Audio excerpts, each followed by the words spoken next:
DOH says 5 testing laboratories did not submit data, adding that the numbers are based on laboratory outputs from Sunday, which traditionally has the lowest per week. Now, the independent Octa Research Group says Metro Manila's COVID-19 positivity rate is now down to 4.9% for the first time this year. The positivity rate is the percentage of tested people with positive results. The World Health Organization has set a benchmark of below 5% for at least 2 weeks for countries or regions to reopen. Octa's Guido David says Metro Manila last saw a positivity rate this low on December 26 last year. That was before the start of the surge driven by the highly contagious Omicron variant. Now, despite the encouraging data, Octa says Metro Manila remains at low risk for COVID-19 transmission. Before the capital region or any other area can shift to alert level 1, the health department says 80% of senior citizens and persons with comorbidities should be fully vaccinated. It says this is to ensure the population is protected against further virus transmission once majority of restrictions are gone. So dati po ang atin pong nire-require lang was just 70% for senior citizens. Ngayon, tinaasan na po to 80% kasi mataas na po ang bakunahan natin at marami na po tayong bakuna sa ngayon. So hindi na po natin kailangan magkaroon ng rason kung bakit mababa pa rin pagdating sa ating mga nakakatanda at sa ating mga persons with comorbidities. The very reason why we are having this kind of target, increased target for senior citizens and those with comorbidities, dahil alam po natin sila po yung pinaka-vulnerable pagdating sa COVID-19. At gusto natin pag tayo ay nag-de-escalate to alert level 1, yung new normal natin, protektado po itong mga vulnerable population. As of Tuesday, 3 million senior citizens and people with comorbidities are still unvaccinated. Establishment and transportation capacities may operate at full capacity, subject to minimum public health standards under an alert level 1 status. So far, at least 5 mayors here in Metro Manila say they will vote for the least restrictive alert level status. They are among them San Juan's Francis Zamora, Toby Tiangco of Navotas, Edwin Olivares of Parañaque, Miguel Ponce of Pateros, and Joy Belmonte of Quezon City. All mayors are scheduled to meet tonight to discuss the matter. Now, the government recalibrating its COVID-19 vaccination strategy. Vaccine czar Carlito Galvez explains the number of doses administered per day has dropped from 1 million to less than 500,000. Galvez also notes the low turnout in the recent national vaccine days. Authorities will now be doing house-to-house vaccinations and bringing inoculation sites closer to those who still need it. The government also scrambling to convince those who have received their complete primary dose series to take booster shots. President Duterte joins the appeal. Here's the president in his own words.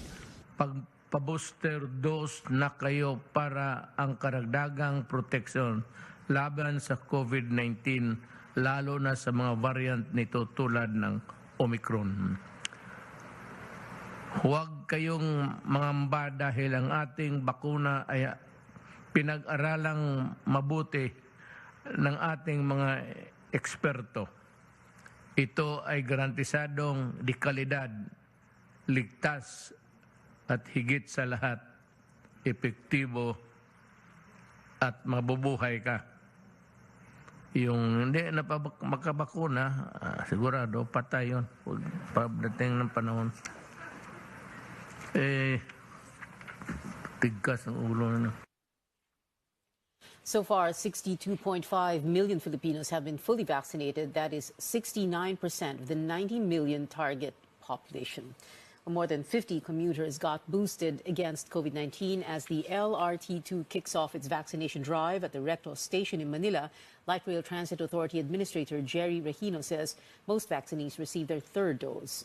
Commuters may get vaccinated at the Recto station on select days. Tomorrow, LRT2 will open its vaccination site at the Antipolo station. We're flashing the schedule on your screen. Another inoculation site may soon rise in Cubao station. Vaccinees are urged to pre-register online so screeners can provide you the appropriate vaccine brand. Registration sites are flashed on your screens. Pwede po mga walk-in po. Kaya lang ho, pag walk-in ho nila, magre-register ho sila use online ho doon sa vaccination site. Pagkatapos ho, they will wait for their QR code. Tapos saka ho sila pwedeng magpabakuna na ho. But it will not take time ho dahil madali lang naman po magparehistro at hindi naman ho gaano ang pila. Kaya huwag ho sila mag-aalala kung walk-in ho sila, hindi ho naman gaano katagal ang kanilang pila.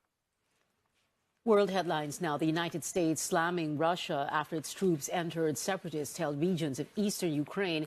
U.S. Ambassador to the UN, Linda Thomas-Greenfield, dismisses as nonsense the claim of Russia that it deployed forces in what it called a peacekeeping mission. Western leaders cautioned the latest move could mark the beginning of an invasion that they have been warning about for weeks. CNN's Isabel Rosales has more. U.S. intelligence and satellite images reveal Russia going full speed ahead with military preps. Today might be that day, and we hope that's not the case, which is why we continue to exhaust every possible diplomatic option here going forward. In a TV broadcast, Russian President Vladimir Putin accusing the West of threats.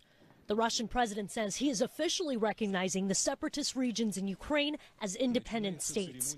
Putin airing his grievances about the breakup of the former Soviet republics. Modern Ukraine from the beginning and in its totality has been created by Russia. The U.S. and allies warn every indication shows Russia is preparing to invade. These are not the actions of a Russian government fulfilling its repeated declarations that it has no intention of invading Ukraine. The U.S. also says it has credible information about a Russian kill list, writing in a letter to the United Nations that Russia is identifying Ukrainians to be killed or sent to camps. The Kremlin denying the claim, calling it absolute fiction. We believe that any military operation of the size, scope, and magnitude of what we believe the Russians are planning will be extremely violent. It will cost the lives of Ukrainians and Russians, civilians and military personnel alike. The Russian escalation at the front lines is at odds with what Putin has said publicly. Putin agreeing to a summit with President Joe Biden. He can do the right thing by finding a diplomatic path forward. Biden accepting on the condition Russia not invade Ukraine. In Washington, Isabel Rosales. The U.S. and the European Union are set to impose sanctions on Moscow following the unacceptable entry of its troops. Coming up, presidential aspirant Manny Pacquiao asserts his leadership in PDP Laban as his fellow hopeful Isko Moreno seeks the party's endorsement. And as the country faces a leadership transition in the coming months, we look back at the historic People Power Revolution of 1986 that changed the nation's political course. Details after the break.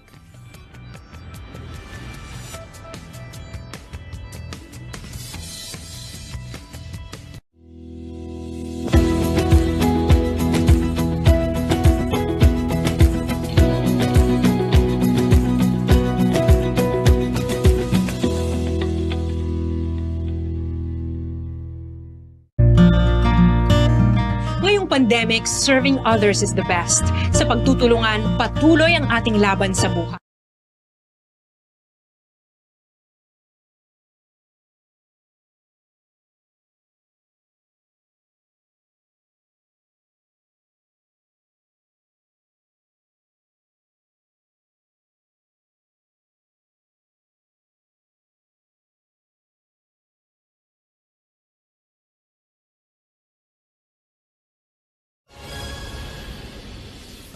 Welcome back to Newsnight. PNP Chief General John R. Carlos in hot water following a fatal chopper crash in Real, Quezon on Monday. A policeman died and two others, the pilots, were injured in the incident. The PNP helicopter was on its way to Balasin Island to fetch Carlos and his family from a vacation after their commercial flight was canceled. Malacanang cannot say for now if Carlos is accountable pending investigation by the Interior Department. Kami po ay nakikiramay sa pamilya ng isang crew member na namatay dahil sa crash na ito at we wish the two injured a speedy recovery. We will await the report of the DILG. It is currently being investigated.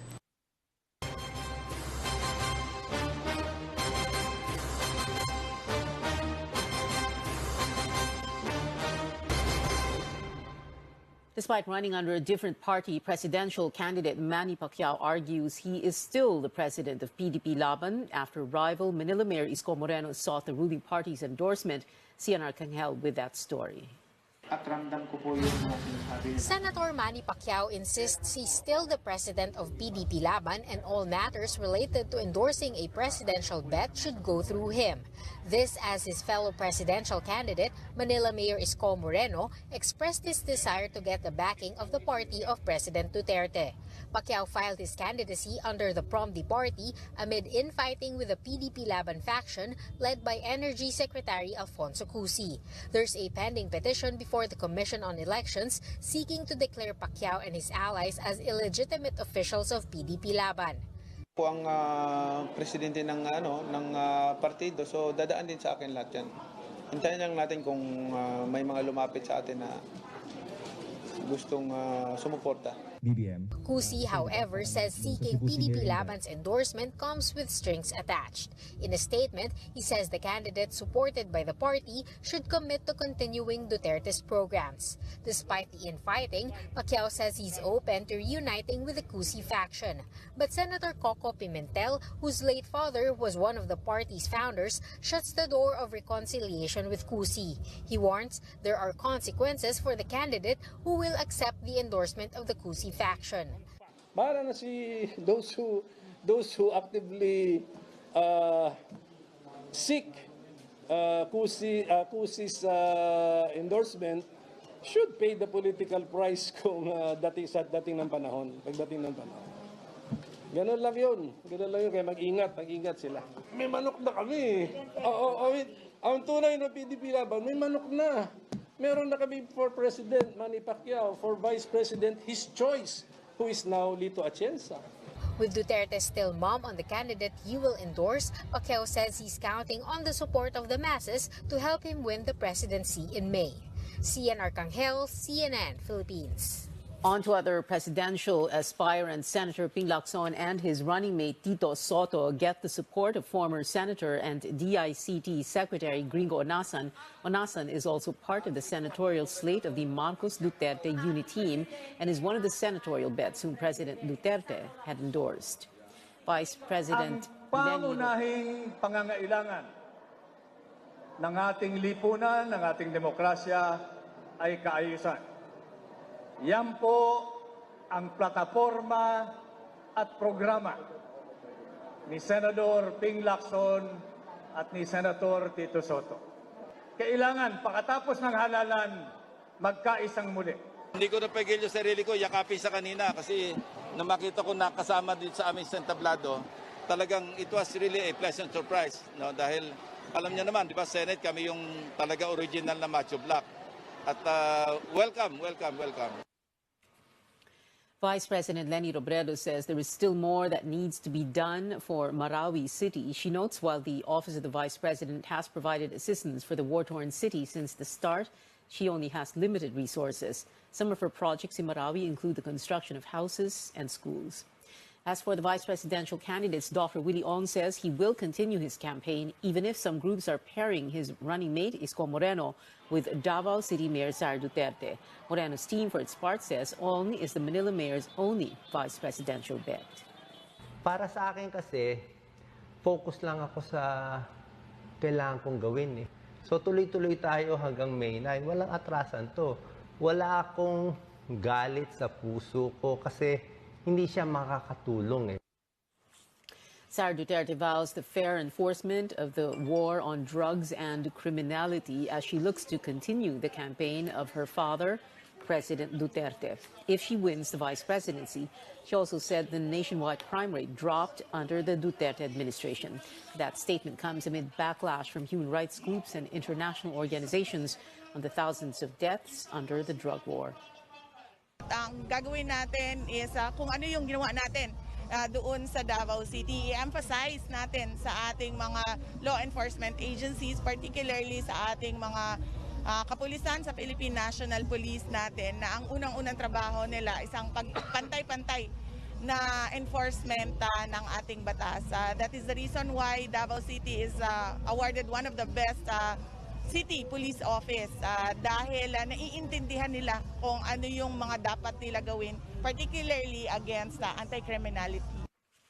And the wife of Senator Kiko Pangilinan, megastar Sharon Cuneta, lends star power to his campaign sortie in Tarlac City. Various farmers groups expressed support for Robredo and Pangilinan during their visit. For the first time this election season, we will see almost all presidential candidates share one stage for a much-awaited in-person debate. 9 out of 10 candidates are joining the CNN Philippines presidential debate on February 27, Sunday, at the University of Santo Tomas in Manila.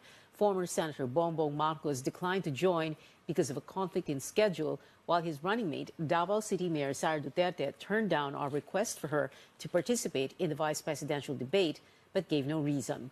Deputy Speaker Lito Atienza will also not attend as he will undergo knee replacement surgery. 7 other candidates will participate in the VP debate this Saturday, February 26, also at UST. Join us as we remain committed to helping the Filipino make informed decisions on May 9th. We need answers from the men and the woman who are seeking the highest office of the land. Unedited, unfiltered, coming soon. A CNN Philippines special presentation, The Filipino Votes 2022 Presidential Debate. The Catholic Bishops' Conference of the Philippines, or CBCP, also pitches in to help you choose who to vote for in the upcoming polls. Caloocan Bishop and CBCP President Pablo Virgilio says, I think that should be Pablo David, says a fitting president is one with integrity, is patriotic, and has the moral high ground. He or she must also be able to give a voice to the poor and the vulnerable and stand for what is right. CBCP has not endorsed the presidential candidate but offered this set of criteria to further help Filipino voters choose the right leader. Number 1, ang mabuting Kristiyano ay boboto ng tama at ayon sa konsensya. Siya ay boboto para sa kandidatong may tunay na determinasyon na matigil na ang illegal gambling, ang illegal drug trade, ang illegal logging, ang illegal mining at iba pang mga industriya na nakasisira sa ating kalikasan, sa kultura at mabuting pagpapahalaga ng mga Pilipino. Siya ay boboto para sa magpapatuloy sa tunay na diwa ng people power revolution na nag-restore ng demokrasya sa ating bansa. February 22, 1986 was the start of the 4-day people power revolution that toppled the dictatorial regime of then-President Ferdinand Marcos. 36 years on and ahead of an upcoming national elections in May, continuing the story and legacy of EDSA remains a struggle. Our Tristan Nadalo reports. Filipinos from all walks of life showed the world on February 1986 that unity was possible to oust a dictatorship. The bloodless and peaceful revolution known as EDSA People Power showcased what Filipinos can do as one. 36 years on, a political analyst says Filipinos will never forget the story of EDSA. The EDSA revolution of 1986 is already part of our political DNA as a nation, because EDSA represents not just a revolution against a dictatorship, nor it represents the sentiment of the people. Aris Arugay adds the EDSA legacy will keep Filipinos determined to demand good governance from their elected leaders and at the same time be on guard against efforts to downplay the historic uprising. They're afraid that the Filipino will again feel empowered against abusive, corrupt politicians. So they try to undermine it. They try to say that it has failed. Besides the people's support to immunity, EDSA has been associated with the ousted leader, the late former President Ferdinand Marcos. But over the last 3 decades, the Marcos family is back in the political limelight, with the only son and namesake, Bongbong Marcos, bidding for the presidential seal behind the family name. puro kasi pagpapasama ang ginawa nila. Puro pambubugbog sa mga Marcos. Ang tawag nga namin diyan pagdating sa election, nanalo siya, destiny ka ako yan. Supporters believe in the Marcos slogan. Yung kanyang panawagan na magkaroon ng pagkaisa tayo. Pagkakaisa, unity. Napakaganda ng kanyang hangarin. But for those who lived through the regime and witnessed EDSA, a Marcos return to power will mean something else. Kailangan talaga natin ng unity. Pero hindi si Marcos ang leader na makakapag-unite sa taong bayan. In fact, kung manalo siya, our country will continue to be torn apart. Bonnie Ilagan says he will continue his fight to prevent the return of the Marcoses in Malacanang and to keep retelling the story of EDSA. But he admits the task is daunting. Teenager ko nung nagsimulang lumaban sa diktadurang Marcos. Long hair ako noon, Tristan. Ngayon, I'm more than 70 years old. I've lost my hair. But I think I've not lost my commitment to fight the restoration of Marcos. Today, a new generation of Filipinos have different views about EDSA people power. Depende. Kung ano yung paniniwala mo, kung bubuhay mo, buhay siya. Pero kung i-let go mo na, wala na. Para sa akin, pwede nang wala, parang patay ng diwa ng EDSA. For some analysts, the story of EDSA is a work in progress, that it goes beyond political personalities and dynasties. They say that the EDSA story is about people who keep democracy and governance alive. Tristan Udalo, CNN Philippines. Tarlac's 1st District Representative Charlie Coango has died. He was 58. Coango's wife, China Hokson Coango, announced his passing in a Facebook post this morning. Cause of death was not disclosed. Coango reportedly suffered an aneurysm in a circuit race in October last year. The congressman was the son of the late businessman and sports patron Eduardo Danding Coango Jr. Still on Newsnight, America's Got Talent contestant Nightbird dies after a bout with cancer. And find out why today's date, February 22, 2022, is sparking the interest of many. Stay tuned.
Welcome back to Newsnight. Here's another update on the investigation into the PNP helicopter crash in Real, Quezon yesterday. A policeman died, 2 others, the pilots, were injured in the incident. The PNP helicopter was on its way to Balasin Island to fetch PNP Chief General Jonard Carlos and his family from vacation after their commercial flight was cancelled. Malacanang cannot say for now if Carlos is accountable, pending investigation by the Interior Department. In a statement, Carlos says his request for an administrative flight to transfer him back to Camp Crame was allowed and issued based on PNP regulations. Carlos also says he regrets the accident happened and vows a thorough investigation will be conducted. Sports news now. South Korea has withdrawn from the February window of the 2023 FIBA World Cup Asian qualifiers 2 days before the first games in Manila.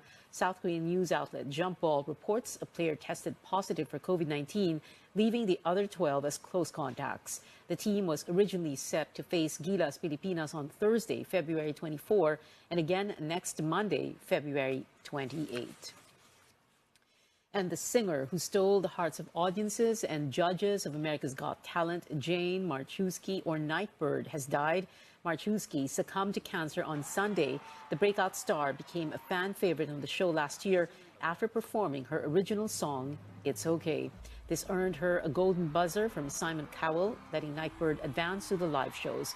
But she had to leave the show to focus on her battle with cancer. And I wrote a little bit of it in my caption when I had to share this bad news, and it's pretty beat up, but I still got dreams. And the chorus of the song goes, I still got some magic in me. I don't feel it, but I still believe. The music stopped, but I can still sing. I'm pretty beat up, but I still got dreams. The America's Got Talent franchise, as well as hosts Terry Crews and Heidi Klum, paid tribute to Nightbird on social media. Marczewski was 31. Well, back here at home, in the movies, megastar Sharon Cuneta will soon show off her skills in a Hollywood film. Based on the award-winning book, The Mango Bride, Sharon reposted an article from entertainment outlet Variety confirming her role. The actress will also be an executive producer of the movie, which she hopes would open doors for more Pinoys in the film industry abroad. Today's date, February 22, 2022, has caught the attention of netizens. People call the sequence of twos as an angel number, which is said to contain messages from the spiritual universe. The number 2, linked to balance and harmony, may symbolize a time of peace and stability. But for some netizens, the amusing repetition simply means good fortune for the day. This person is hoping to win big with the day's luck by betting on the lottery. Another netizen says the day has yet to work its magic on them, but they're not giving up on gaining balance this February 22. And for some, it is a special day for other reasons. This birthday celebrant only wishes for a good outcome in the May polls, so only the best leaders for the country are elected. Well, here's to happy and harmonious Tuesday for all of us, and that is it for now. Join me again on news.ph at 7 p.m. and on Politics as usual at 8:30 p.m. I'm Pia Ontiveros for Newsnight, where we go above and beyond the headlines.